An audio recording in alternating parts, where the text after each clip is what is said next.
Scoop Newsworthy reporting. July 2025. In what can only be described as utter insanity, the state of California continues to perform blunder after blunder in its ongoing effort to alienate itself from all reality.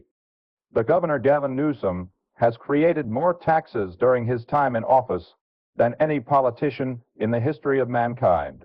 And are these additional taxes needed, or even being used to help the citizens of the state? The answer to that question is no. And take note that I said citizens, not populace, because the populace is primarily made up of people that are, firstly, not citizens of the United States, and secondly, are not worthy of funds and programs designed to assist the tax-paying citizens. But Newsom doesn't care about any of that legal mumbo-jumbo. No, he'd rather raise taxes so he can then divert those dollars away from their intended use over to some pet project or alienated group. The state is operating with a mufti billion-dollar deficit and has no feasible way to pay what it already owes. There certainly is no hope whatsoever of balancing the budget in that state.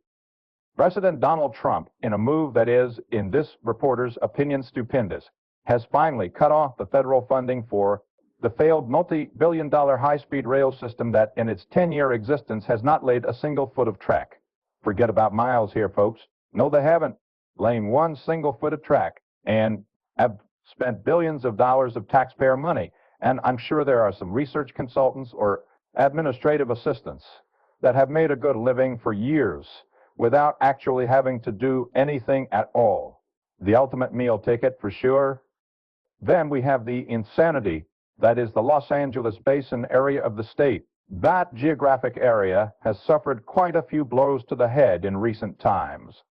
What with the numerous fires and non-working fire hydrants, the fire departments needed to pump water into their fire trucks, and let's not forget to mention the vast numbers of immobile fire trucks sitting idle in maintenance yards, because the funds needed to keep the maintenance up to par and the storage reservoir for surplus water to feed those hydrants was diverted to give out gift cards and free cell phones to the vast number of illegal aliens flooding the entire state. Ann Karen Bass, the mayor of Los Angeles, who is by her own admission a devout Marxist, has managed to take that once a proud city and turn it into a cesspool of scum and decay. The streets are filled with drug addicts literally dying on the sidewalk from overdoses of fentanyl and other drugs. And now we have squatters moving into the empty lots from the burned out houses in Pacific Palisades and Malibu. What is Governor Newsom or Mayor Karen Bass doing about that? Absolutely nothing. Instead, they want to implement eminent domain so they can steal the land from the property owners, so they can build low-cost Section 8 housing. Low-cost Section 8 housing in Malibu? Give me a friggin' break, folks. Yanni Carson, a longtime resident of that affluent enclave, must be rolling over in his grave.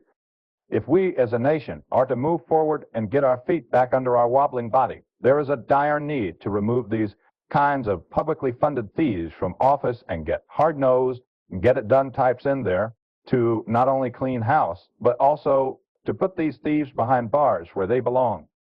This is Scoop Newsworthy reporting, and I shall see you in the next one.